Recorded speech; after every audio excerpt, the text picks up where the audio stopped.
నమస్తే, welcome to our channel. నేను సౌజన్య. ఆంధ్రప్రదేశ్లో అంగన్వాడీల సమ్మె 15వ రోజుకు చేరుకుంది. కానీ వాళ్ళు ఇంకా ఎమ్మెల్యేల ఇంటి ముట్టడికి ఆలోచిస్తున్నట్టుగా వార్తలు వినిపిస్తున్నాయి. ఎందుకంటే బొత్స సత్యనారాయణ వారిని మోసం చేశారంట. అసలు ఎవరు మోసం చేశారు, ఎవరు ఏ హామీలు ఇస్తే ఎవరికి చేరకుండా ఉంది, ఈ అంశాలకు సంబంధించి మనతో మాట్లాడడానికి ఈరోజు మనతో పాటు ఉన్నారు senior journalist, senior political analyst CS Rao గారు ఉన్నారు. వారితో మాట్లాడదాం. నమస్తే అండి. నమస్తే సౌజన్య. అంగన్వాడీలు ఏవైతే హామీలు మాకు ఇచ్చారో అవి ఇంకా నెరవేరలేదని చెప్పేసి వాళ్ళు అంటున్నారు. కానీ బొత్స సత్యనారాయణ గారు ఏమో సమావేశం పెట్టి మేము ఆ 2 హామీలు తప్ప మిగిలివని ఇచ్చేసాం కదా, ఆ 2 మేము చేయలేమని చెప్పేసి ఆయన అంటున్నారు. అంటే ఆయనేం హామీలు నెరవేర్చేశారు, వీళ్ళకి ఏమి హామీలు రాలేదని అంగన్వాడీలు అంటున్నారు. అసలేంటి కొంచెం మాకు వివరిస్తారా? ఇది ఒకటి ఏంటంటే బొత్స సత్యనారాయణ చెప్పేదానికి అంగన్వాడీలు ఏం కావాలనుకుంటున్న దానికి మధ్య చాలా గ్యాప్ ఉంది. వాళ్ళు పెట్టినటువంటి 11 అంశాలు పెట్టారు. ఈ 11 అంశాల్లో కనీస వేతనం అనేది ప్రధానమైంది. అలాగే జగన్మోహన్ రెడ్డి ఇచ్చినటువంటి హామీ తెలంగాణలో ఉండేటువంటి అంగన్వాడీల కంటే ఒక 1000 రూపాయలు ఎక్కువ ఇస్తాను అని చెప్పి ఇచ్చినటువంటి హామీ ఈ నెరవేర్చండి, లేదా సుప్రీంకోర్టుకు సంబంధించి తీర్పు ఏదైతే ఉందో దాన్ని ఇంప్లిమెంట్ చేయండి అని చెప్పి పెట్టారు. అలాగే 2017 నుంచి అరియర్స్ ఉన్నాయి, మాకు రావాల్సిన టీఎల్డీఎల్ సంబంధించి అవి ఇవ్వండి, లేదా ఫుడ్కు సంబంధించినటువంటి కొన్ని అరియర్స్ ఉన్నాయి, సో అవి ఇవ్వండి అని చెప్పి ఒక డిమాండ్ చేయడం జరిగింది. సో ఇవన్నీ 11 డిమాండ్లు ఉంటే కొన్ని తూతు మంత్రంగా వాళ్ళు చేశారు. ఏంటి, రిటైర్ అయిన తర్వాత 62 సంవత్సరాల తర్వాత వాళ్ళు 50,000 ఉండేది 1,00,000 రూపాయలు ఇస్తామనేది, వీళ్ళకేమో హెల్పర్స్కి ఏమో 20,000 ఉండేది 40,000 ఇస్తామని, ఇలాంటి 1-2 చేశారు. ప్రధానమైనటువంటి సమస్య, వాళ్ళు ప్రధానమైన డిమాండ్ ఏంటి, మాకు కనీసం వేతనం ఇవ్వండి, లేదంటే తెలంగాణ వాళ్ళకన్నా 1,000 ఎక్కువ ఇస్తామని మీరు చెప్పారు కదా, ఇవ్వండి అని అడుగుతున్నారు. సో ఇప్పుడు సుప్రీంకోర్టు రూల్ ప్రకారం అయితే గ్రాడ్యుటీ ఇవ్వాలి, గ్రాడ్యుటీ ఇచ్చి టీఏడిఎల్ ఇవ్వాలి వాళ్ళకి, అలాగే పిఎఫ్, ఈఎస్ఐ ఇవన్నీ వస్తాయి సుప్రీంకోర్టు దాని ప్రకారం అయితే. దానికి ఏమంటున్నాడు బొత్స సత్యనారాయణ, అది కోర్టులో ఉంది, కోర్టు మ్యాటరు, కోర్టులో తెలుసుకోవాలి అని చెప్పి అంటున్నారు. గవర్నమెంట్ ఇస్తే కోర్టు అయితే వద్దంది కదా. ఆల్రెడీ గుజరాత్ రాష్ట్రంలో ఉండేటువంటి అంగన్వాడీలు అక్కడ ఉండేటువంటి ప్రభుత్వానికి మధ్య నడిచినటువంటి ఈ వాద ప్రతివాదనలు విన్న తర్వాత గుజరాత్ హైకోర్టు ఏమిచ్చిందంటే అంగన్వాడీలకు సంబంధించి షాప్స్ అండ్ ఎస్టాబ్లిష్మెంట్ యాక్ట్ పరిధిలోకి తీసుకురండి, వాళ్ళ గ్రాడ్యుటీ ఇవ్వండి అని చెప్పి అడిగారు. అడిగితే అక్కడ గ్రాడ్యుటీ ఇస్తున్నారు గుజరాత్లో. సో అదే తరహాలో సుప్రీంకోర్టు తీర్పు ఉంది కదా, సుప్రీంకోర్టు తీర్పు ప్రకారం మాకు గ్రాడ్యుటీ ఇవ్వండి అని చెప్పి అడిగితే బొత్స సత్యనారాయణ ఏమంటాడు, కోర్టులో ఉంది, కోర్టు మ్యాటరు, కోర్టులో తెలుసుకోవాలి కాబట్టి అది ఇవ్వలేం. సరే కనీస వేతనాలు ఇవ్వండి అంటే ఆయన ఏమంటున్నారు, మేము కనీస వేతనాలు ఇవ్వాలంటే మాకు కొద్దిగా టైం కావాలి, మేము సంక్రాంతి తర్వాత మాట్లాడదాం, ప్రస్తుతానికైతే మీరు సమ్మె విరమించండి, సమ్మె విరమించేసి బాలింతలు అలాగే గర్భిణీ స్త్రీలు ఇబ్బంది పడుతున్నారు, పిల్లలు ఇబ్బంది పడుతున్నారు, మీరు విరమించండి అని చెప్పి ఆయన చెప్తున్నారు. వాస్తవంగా 16వ రోజు ఇవాళ వాళ్ళు సమ్మెకి దిగి 16 రోజుల నుంచి గవర్నమెంట్ పట్టించుకోవాలి, తీవ్రతరం అవుతుంది ఉద్యమం, వాళ్ళ సమ్మె తీవ్రతరం అవుతుంది. వాళ్ళకు తోడుగా వాళ్ళని అనవసరంగా రెచ్చగొట్టారు.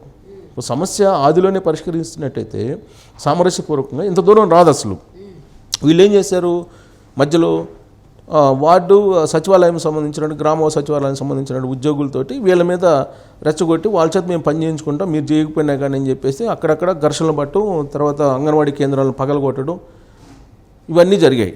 సో దాంతో అంగన్వాడీలు మేము తేల్చుకుంటాము జగన్మోహన్ రెడ్డి సంగతి అని చెప్పి వాళ్ళు సమ్మెకి దిగారు. సమ్మె ఉధృతం చేశారు, దిగటంగా సమ్మె ఉధృతం చేశారు.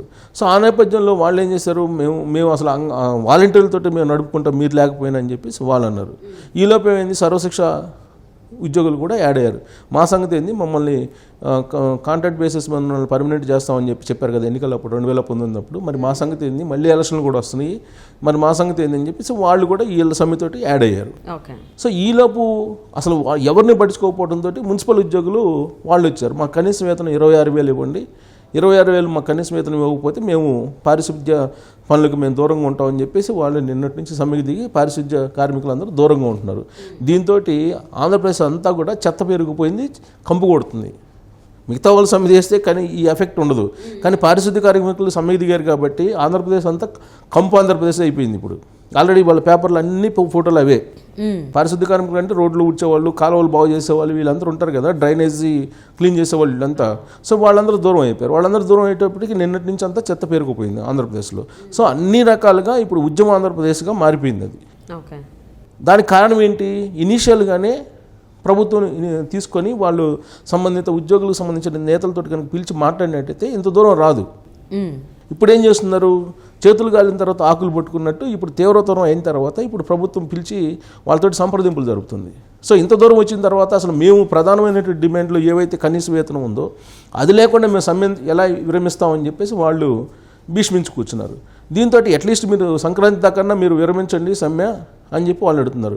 అంటే ప్రభుత్వం సంగతి తెలుసు, సమ్మె ఒకసారి విరమిస్తే కనుక ఇంకా ప్రభుత్వం పట్టించుకోదని చెప్పి అంగన్వాడీలు తెలుసు. ఎందుకు తెలుసు అంటే గతంలో టీచర్స్ ప్రభుత్వ ఉద్యోగులు సంబంధించి వాళ్ళు సిపిఎస్ రద్దు కోసం సమ్మె చేసినప్పుడు వాళ్ళు విజయవాడను ముట్టడించారు. ఆ సందర్భంగా ఏం చేశారంటే మేము మాట్లాడతాం సిపిఎస్కి సంబంధించి రద్దుకు సంబంధించి ప్రత్యామ్నాయ మార్గం చూస్తాం అది ఇది అని చెప్పేసి ఒక క్యాబినెట్ సబ్ కమిటీని వేసి రకరకాలుగా ప్రయత్నాలు చేసి దానికి జీపీఎస్ అనే దాన్ని ఒకదాన్ని తీసుకొచ్చి సిపిఎస్ని మూలబడేసి కోల్డ్ స్టోరేజ్ చేసి ఇంతకన్నా మేము ఇవ్వలేమని చెప్పేశారు. సో ఆ అనుభవంతో ఇప్పుడు అంగన్వాడీలు ఏమనుకుంటున్నారు, ఇప్పుడు సమ్మెగానికి విరమిస్తే కనీస వేతనం గురించి అసలు మాట్లాడుతుంది ఈ ప్రభుత్వం, ఈలోపు ఎన్నికలు వచ్చేస్తే సంక్రాంతి దాకా మానుకుంటే కనుక సో సంక్రాంతి దాకా మీరు మానుకోండి, సంక్రాంతి తర్వాత మనం మాట్లాడదాము అని చెప్పి అంటున్నారు. సో సంక్రాంతి దాకా మానుకుంటే సంక్రాంతి తర్వాత ఎలక్షన్ కోడ్ వచ్చినా వస్తుంది, ఎలక్షన్ అడవుడు వచ్చేస్తుంది. సో దాంతో తప్పించుకునేటువంటి ప్రయత్నం చేస్తుంది ఈ ప్రభుత్వం. అలా కాదు అని చెప్పేసి ఇప్పుడు ఎమ్మెల్యేలకు సంబంధించి ఇళ్ల ముట్టడికి ఇవాళ పిలుపునిచ్చారు.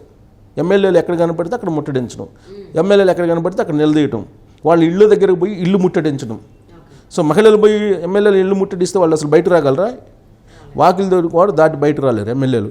కాబట్టి ఎవరు బయటకు వస్తే వాళ్ళు ఎంబడబడి ముట్టడించేటువంటి కార్యక్రమం జరుగుతుంది ఇప్పుడు ఆంధ్రప్రదేశ్లో. ఇవాళ రేపు మళ్ళీ కలెక్టరేట్లు ముట్టడి, ఆర్డీఓ ఆఫీసులు ముట్టడి, వాటన్నిటికీ పిలిపించారు. ఆ తర్వాత ఆత్మాహుతి దాడులు ఫైనల్ ఎపిసోడ్ కింద తీసుకున్నారు. ఫైనల్ సమ్మె తారాస్థాయికి తీసుకెళ్ళడానికి ఆత్మాహుతి దాడులు ఫైనల్గా తీసుకున్నారు.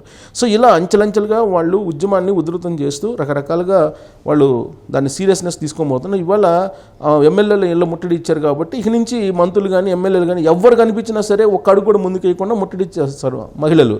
సో కాబట్టి ఒక రకంగా ప్రభుత్వం స్తంభించిపోయిందని చెప్పి చెప్పుకోవాలి మనం. అంటే సుబ్బారావు గారు, ఆంధ్రప్రదేశ్లో మంత్రులు కానీ ఎమ్మెల్యేలు కానీ అవి కేవలం పదవుల వరకే తప్ప వాళ్ళు ఎవరన్నా జనాల్లోకి వెళ్ళి మాట్లాడడం కానీ, హామీలు ఇవ్వడం కానీ, లేదంటే పలానా పనులు మీకు ఇబ్బంది ఉన్నాయంటే ఈ పనులు మేము చేసి పెడతాం కానీ ఇప్పటి వరకు కూడా ఏ ఎమ్మెల్యే మాట్లాడలేదు, ఈవెన్ మంత్రి కూడా మాట్లాడలేదు. అలాంటి వాళ్ళ దగ్గరికి వెళ్ళి ఇప్పుడు అంగన్వాడీలు వెళ్ళి ముట్టడించిన ప్రయోజనం ఏముంటుంది? అసలు వెళ్ళాల్సింది తాడేపల్లి ప్యాలెస్కి కదా, అక్కడి నుంచే కదా ఏమన్నా జరుగుతున్నవి అన్నీ కూడా. వీళ్ళు నామకే వాస్తా పదవులే ఉన్నాయి కదా ఎమ్మెల్యేలకైనా ఎంపీలకైనా. సో వాళ్ళు ఎమ్మెల్యేలు కానీ ఎంపీలు కానీ మంత్రులు కూడా నామకా వస్తాయి జగన్మోహన్ రెడ్డి ప్రభుత్వం. అది ఆల్రెడీ ఇంతకుముందు నుంచి జరుగుతున్నటువంటి చర్చ అది. కాకపోతే అంచెలంచెలుగా ఉద్యమం కానీ సమ్మెలు కానీ లేదంటే ఈ ఆందోళన కానీ హర్తాళ్ళు కానీ ధర్నాలు కానీ అంచెలంచెలుగా ఉంటాయి. ఇప్పుడు ఏమైంది, మండల స్థాయి నుంచి ఇప్పుడు జిల్లా స్థాయికి వచ్చింది, జిల్లా స్థాయి నుంచి ఇప్పుడు ఎమ్మెల్యేల ముట్టడి స్థాయికి వచ్చింది, ఎమ్మెల్యేల ముట్టడి స్థాయి నుంచి ఇప్పుడు మంత్రులు టార్గెట్ అవుతారు, మంత్రుల తర్వాత తాడేపల్లి టార్గెట్ అవుతుంది. సో ఆ తర్వాత ఆత్మాహుతి దాడులు. సో ఇలా అంచెలంచెలుగా దాన్ని పెంచుకుంటూ పోతారు. ప్రభుత్వం మీద ఒత్తిడి తీసుకురావడానికి ఒకేసారిగా అల్టిమేట్గా బ్రహ్మాస్త్రం లాగా ఒకేసారి అస్త్రాన్ని తీరు. చాలా అస్త్రాలు ఉంటాయి ఉద్యమకారులకి, ఒక్కొక్క అస్త్రం తీస్తుంటారు అవసరమైనప్పుడు ఒక్కొక్క అస్త్రం.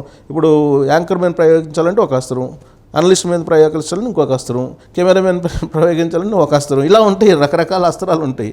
అలాగే ఎవరి మీద ఏ అస్త్రం ప్రయోగించాలో ఆ అస్త్రం ప్రయోగించుకుంటే వెళ్తారు. అది ఒక యుద్ధంలాగా చేస్తారు సమ్మె అనేది. సో ఇప్పుడు ఎమ్మెల్యేల ఇళ్ల ముట్టడికి అనేది నిర్ణయించారు. నెక్స్ట్ మంత్రులు, ఆ తర్వాత తాడేపల్లికి వస్తారు. అంతకుముందు కూడా వచ్చారు కదా ప్రభుత్వ ఉద్యోగులు, అలాగే టీచర్స్ వచ్చేసి ముట్టడించారు కదా.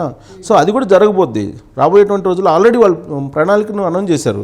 సో కాబట్టి ఇప్పుడు ఏంటంటే వాళ్ళు అనవసరంగా ఇప్పుడు ప్రభుత్వం కనుక ఇనీషియల్గానే కనుక చర్చలు జరిపినట్టయితే ఎంత దూరం వచ్చిండేది కాదు. సరే వాళ్ళు ఏదో ఒక 1000 రూపాయలు అడిగితే 500 రూపాయలు ఇచ్చినా కానీ అప్పుడు ఒప్పుకునేవాళ్ళు ఇనిషియల్ స్టేజ్లో. కానీ ఇప్పుడు ఒప్పుకునే పరిస్థితి లేదు. జగన్మోహన్ రెడ్డి 2019లో ఇచ్చినటువంటి హామీని నెరవేర్చకపోతే మేము సమ్మె విరమించము, ఇది సమయం, ఎలక్షన్ సమయం. సో ఇప్పుడు పోతే మళ్ళీ ఈ ప్రభుత్వాలు మాటను అనేది వాళ్ళకి తెలుసు. అందుకని ఇప్పుడు ఏంటి, మున్సిపల్ కార్మికులు, పారిశుద్ధ్య కార్మికులు కూడా రంగంలోకి దిగారు. సో వాళ్ళకేంది కనీస వేతనం 26,000 ఇవ్వాలని చెప్పి వాళ్ళు డిమాండ్ చేస్తున్నారు. ఇవన్నిటికీ పరిష్కారం చూపించేటువంటి పరిస్థితి కంటి మేరలో ప్రభుత్వానికి లేదు. అందుకే ఇప్పుడు వాళ్ళు స్కిప్ చేసేటువంటి ప్రయత్నం చేస్తున్నారు. స్కిప్ చేసి ఎలక్షన్కి వెళ్ళాలి అనేటువంటి ప్రయత్నం చేస్తున్నారు. సో ఆ ప్రయత్నం బహుశా అది ఏ రూపంలోకి వెళ్ళిపోద్దో అర్థం కావట్లేదు. ఇప్పుడు ఆంధ్రప్రదేశ్లో పరిస్థితి ఎలా ఉందంటే ఇవాళ చాలా సెన్సిటివ్గా ఉంది. ప్రతి వాళ్ళు ఆ సమ్మె చేస్తున్నారు. ఎప్పుడు ఎక్కడి నుంచి ఎటువైపు నుంచి ఏమొస్తుందో తెలియనటువంటి పరిస్థితి. ఇప్పుడు బొత్స సత్యనారాయణ నిన్న పిలిచారు, చర్చలకు పిలిచి నిన్నేం చెప్పారు, మీ సమస్యలు పరిష్కరిస్తానన్నారు. లాస్ట్కి ఏమైంది, చర్చలు మొత్తం నాయకులు వెళ్ళిన తర్వాత నిజంగానే గంటలు చర్చిస్తున్నారు, ఏదో అయిపోద్ది, మనకు సమస్యకు పరిష్కారం వస్తుందని ఆశపడ్డారు. సీన్ కట్ చేస్తే ఆ 2 తప్ప మేము మిగతాయి ఆల్రెడీ ఇచ్చేసాము, దానికి సంబంధించి జీవోలు కూడా వచ్చేసినాయి అన్నారు. మాకు కావాల్సింది ఆ 2 అని అడుగుతున్నారు వాళ్ళు. సో అక్కడే ఆగిపోయింది, స్తంభించిపోయింది. సో ఉద్యమం ఇంకా ఆగదు. ప్రభుత్వం అగ్రెసివ్గానే వెళ్తున్నారు అంగన్వాడీ వాళ్ళందరూ కూడా. సో మరి ఎమ్మెల్యేలు, ఎంపీలు ఇప్పటి వరకు కూడా నామకే వాస్తానే ఉన్నారు. మరి వాళ్ళని ముట్టడించిన తర్వాత అయినా వాళ్ళ తరపున ఏమన్నా మాట్లాడతారా, లేకపోతే మిన్నుకుండిపోతారా ఏంటనేది వేచి చూద్దామండి. And thank you so much for spending your valuable time with us. Thank you.